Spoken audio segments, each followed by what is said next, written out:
Hello दोस्तों, नमस्कार।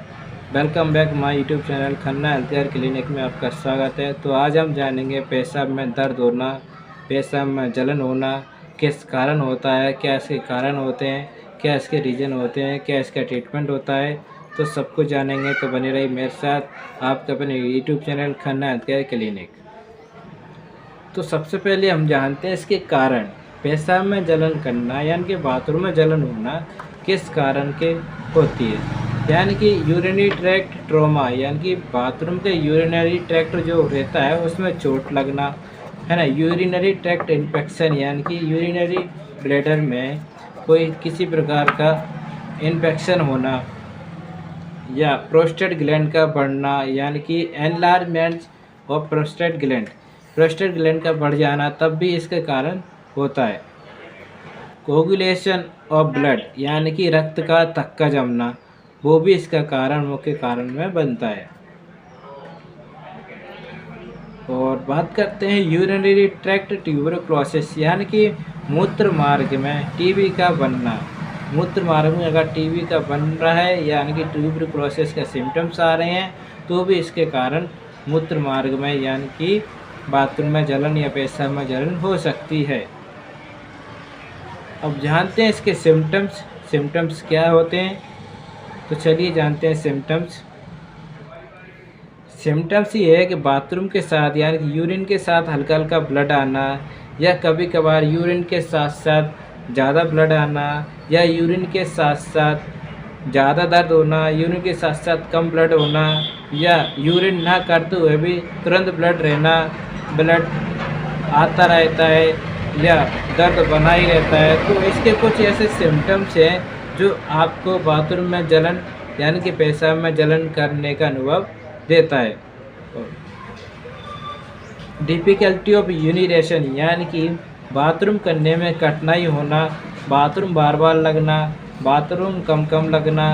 तो इसके मुख्य सिम्टम्स ऐसे होते हैं जो इसका कारण बनते हैं, पेशाब में जलन और दर्द का इसके मुख्य कारण बनते हैं। तो कभी कभार ऐसा होता है कि जैसे कि हाई ब्लड प्रेशर यानी कि किसी का बीपी हाई हो जाता है या बीपी लो हो जाता है, तब भी इसका मुख्य कारण बनता है। यानी कि बीपी का हाई हो जाना या लो हो जाना तब भी इसका कारण बनता है। तो कुछ ऐसे सिम्टम्स हैं जो मैंने आपके सामने बताए हैं, तो ये पेशाब में दर्द और जलन का मुख्य कारण बनता है। अब चलिए जानते हैं इसके ट्रीटमेंट के बारे में। क्या इसका ट्रीटमेंट है, क्या इसका डोज है ना। डॉक्टर के पास जाओगे तो इसका क्या ट्रीटमेंट मिलेगा, कि डॉक्टर क्या ट्रीटमेंट देता है। जो भी कोई ट्रीटमेंट देता है तो आप अपने घर पर ट्राई ना करें तो बेटर रहेगा। ये सिर्फ मेडिकल प्रैक्टिशनर या डॉक्टर ही इसको प्रिस्क्राइब कर सकते हैं, आप अपने घर पर ट्राई ना करें। सबसे पहले ट्रीटमेंट पे आते हैं। अगर यूरिन के तहत ब्लड ज़्यादा आ रहा हो तो इटमसिलेट टैबलेट दे सकते हैं, या तो आईवी दे सकते हैं या आईएम दे सकते हैं। 4 ml का इंजेक्शन आता है इटमसिलेट, या तो आईएम दो या फिर आईवी दो तो तुरंत ये असर करेगा। अगर ज़्यादा ही ब्लीडिंग हो रही है तो हम टैबलेट भी दे सकते हैं।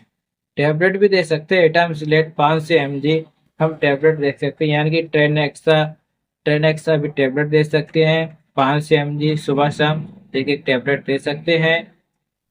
और कुछ टैबलेट आती हैं जैसे नॉरफ्लॉक्सासिन 4 से mg, यानी कि एल्केम कंपनी का जो भी आता हो या उसके अलग कोई ब्रांड मिल जाता हो, नॉरफ्लॉक्सासिन 140 mg का, तो उसे हम सुबह शाम ले सकते हैं। काफ़ी आराम रहेगा, इससे काफ़ी अच्छा रिजल्ट मिलेगा। कम से कम 5 दिनों के लिए ये सब ट्रीटमेंट चलना चाहिए। और इसके साथ एक सायरप आती है एल्कलाइजर सायरप आती है। दिन में 3 बार लेना होता है, 2-2 ढक्कन 1 गिलास पानी में, यानी कि 100 ml का जो गिलास होता है उसमें 100 ml पानी में 2 ढक्कन सुबह, 2 ढक्कन शाम को, 2 ढक्कन नाइट में, यानी कि सुबह दोपहर शाम हम 3 बार पी सकते हैं। इससे काफ़ी अच्छा रिजल्ट मिलेगा। ये लगातार आपको 5 दिन तक करना है।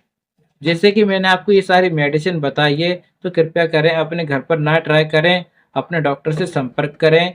डॉक्टर ही आपको प्रिस्क्राइब करेगा, आप अपने घर पर ट्राई ना करें। अगर समस्या को ज्यादा समस्या आ रही है, ये सब 5 मिनट 5 दिन के बावजूद भी देने के बाद पेशेंट के बाथरूम में जलन यानी कि पेशाब में जलन नहीं रुक रही हो, दर्द नहीं रुक रहा हो, तो पेशेंट को तुरंत अपने बड़े हॉस्पिटल में रेफर कर देना चाहिए। धन्यवाद।